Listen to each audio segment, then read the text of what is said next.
Alerta S5N, la información nos lleva a hablar una vez más de la guerra entre Rusia y Ucrania, que continúa con tantos temas, ¿no?, que se están hablando en estas últimas horas y en estos días.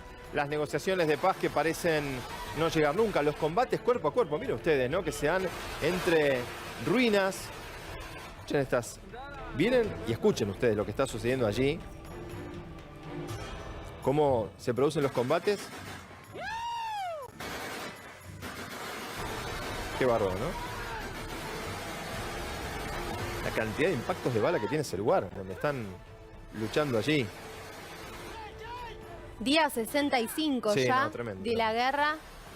Pensábamos en cuántas semanas iba a durar, ¿no? ¿Cuántos días primero? Sí, y además, a ver, la ofensiva, que como bien contamos allí al pie de pantalla, tiene que ver con la zona del Donbass, ¿no? Donde además se continúa aguardando que esta zona de la acería que está allí en Mariupol pueda ser finalmente despejada por parte y que pueda ser abandonada por parte de las fuerzas y civiles ucranianos que están en el lugar, y un reacomodamiento de las tropas rusas hacia el lado del Mar Negro, en todo lo que tiene que ver también con la disputa de la transferencia de energía.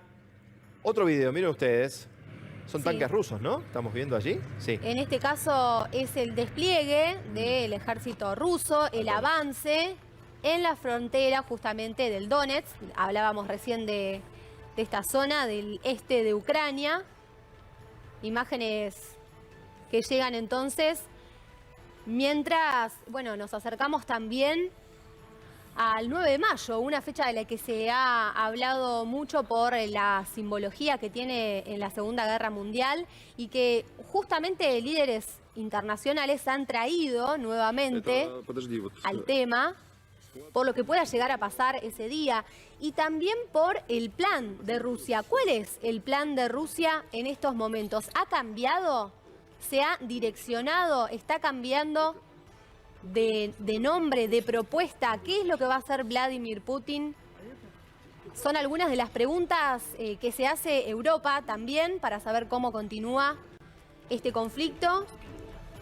Mientras compartimos más imágenes del conflicto en Ucrania. Y en este caso el ataque a un tanque ruso.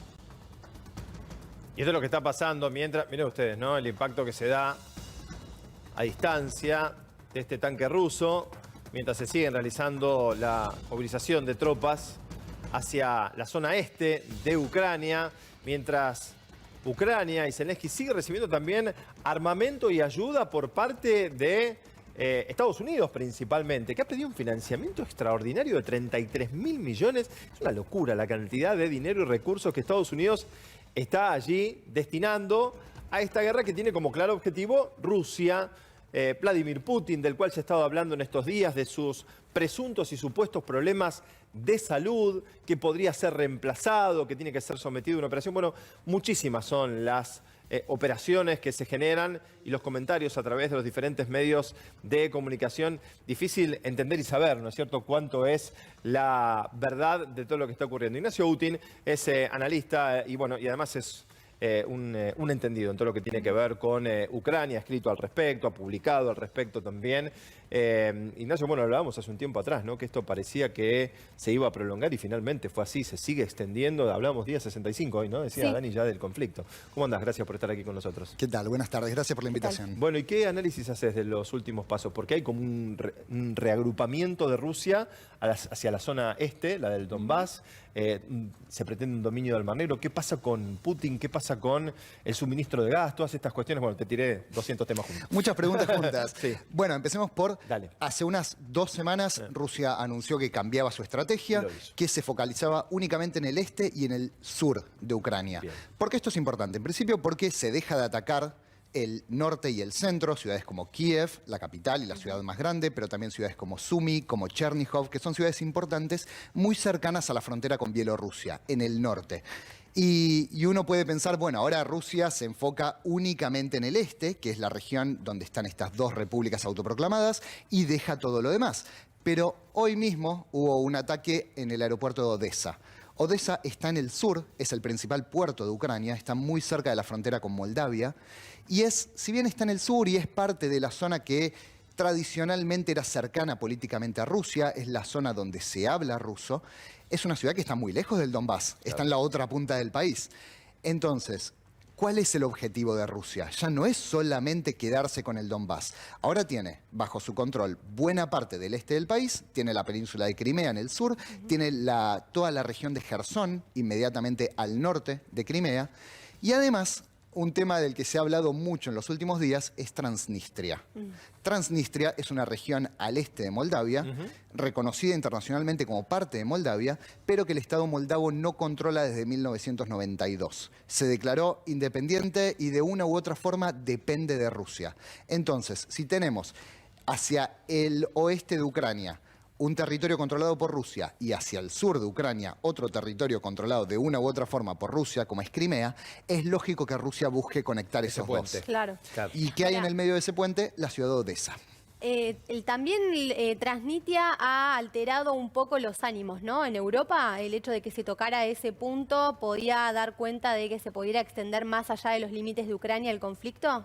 Es que sí, era muy probable que eso pasara, porque Moldavia es un país que ha ido pendulando entre la Unión Europea y Rusia según quien ganara las elecciones. Es de hecho, un dato de color, es el único ex país soviético en el cual el comunismo volvió a gobernar.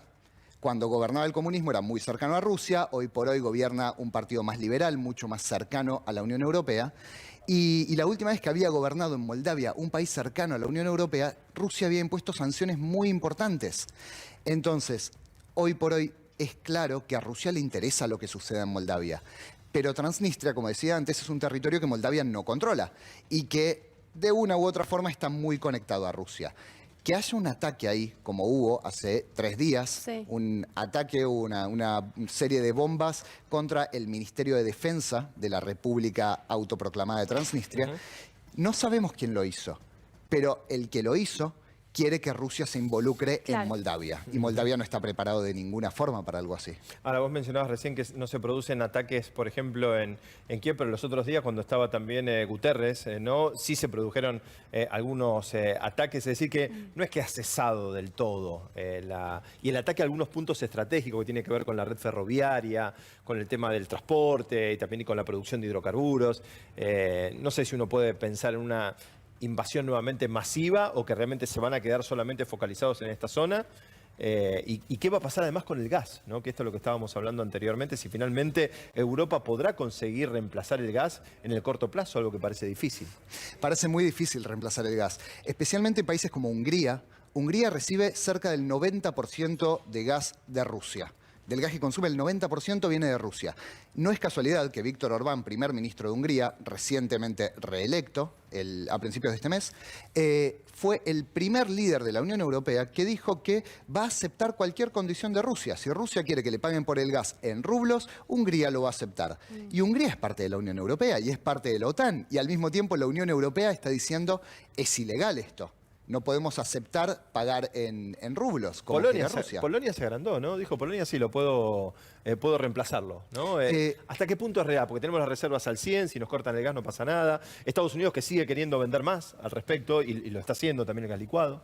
Lo cierto es que Rusia ya tiene vendido casi todo para esta temporada, para este año.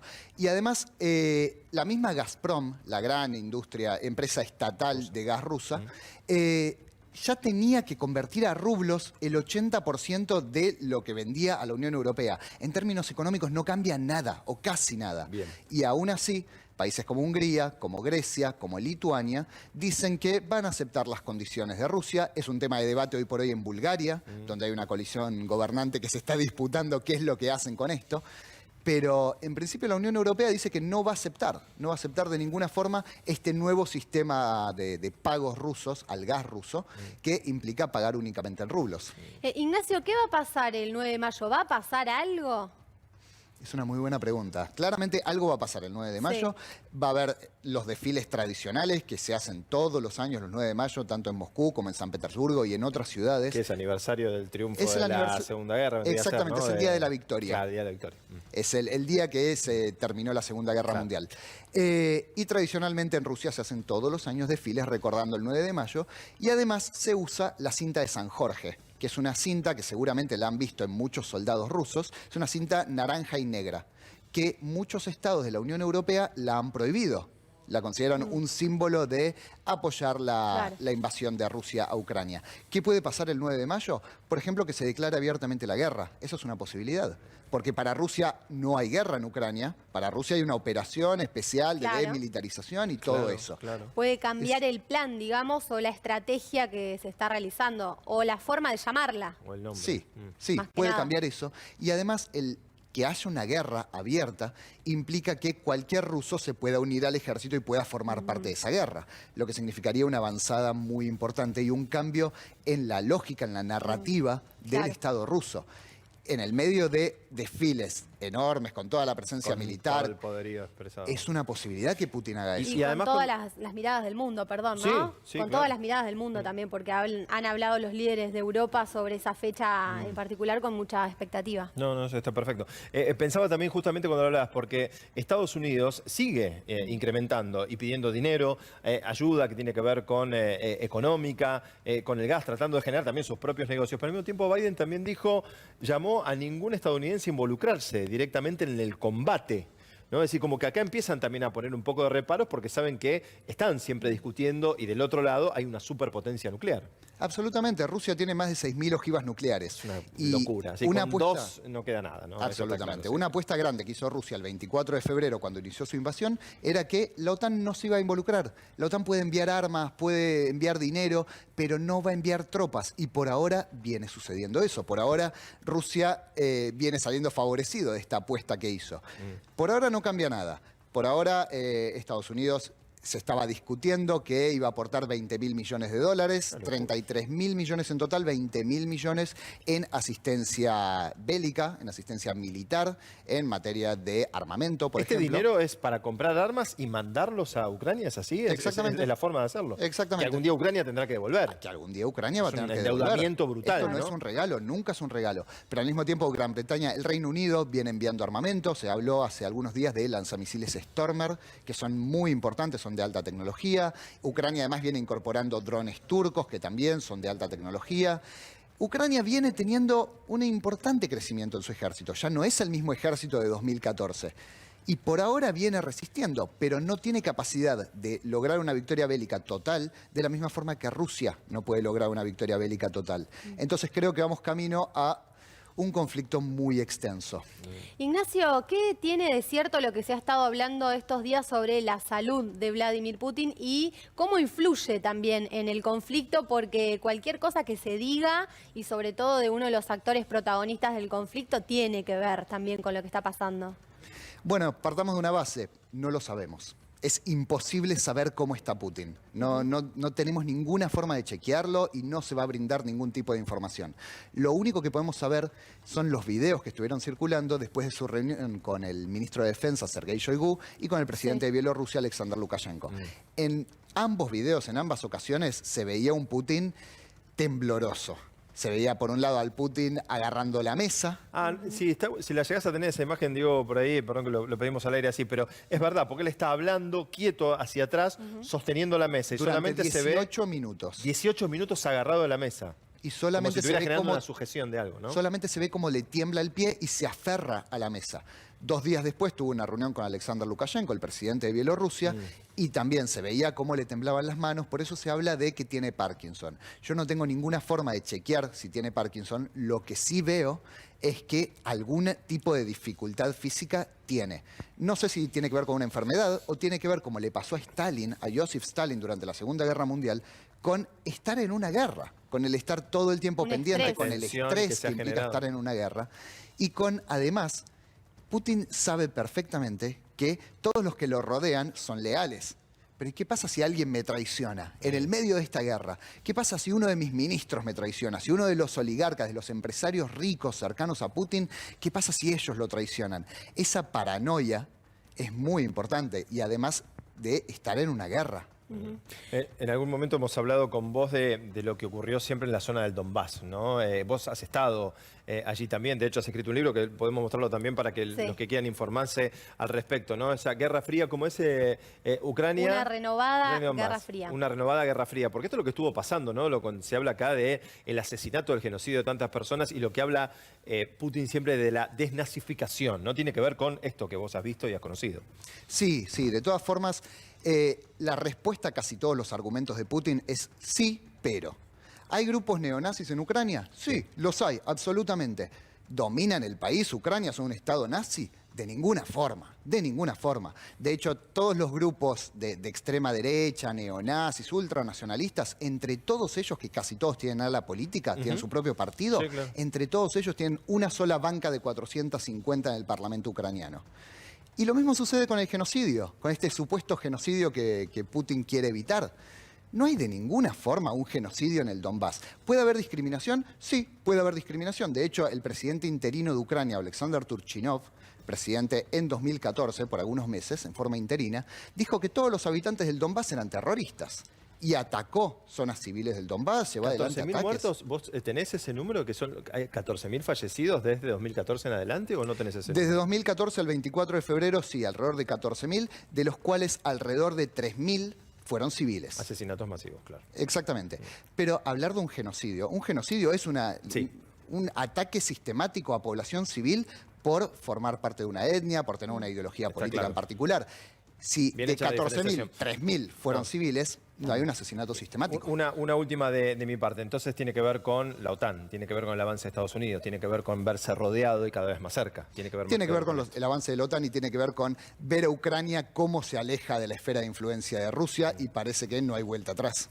Ignacio, ¿hay posibilidad de nuevas negociaciones? ¿Cómo están en ese sentido? Porque no se escucha tanto hablar por estos días de acercamientos. Antonio Guterres, el secretario Sí. general de Naciones Unidas, estuvo en Moscú, estuvo dialogando con Sergei Lavrov, ministro de Relaciones Exteriores de Rusia, y Sergei Lavrov le dijo que no necesita ningún tipo de mediación, que por ahora se están comunicando directamente con las autoridades ucranianas y que están intentando llegar a algún tipo de acuerdo, cosa que Ucrania niega.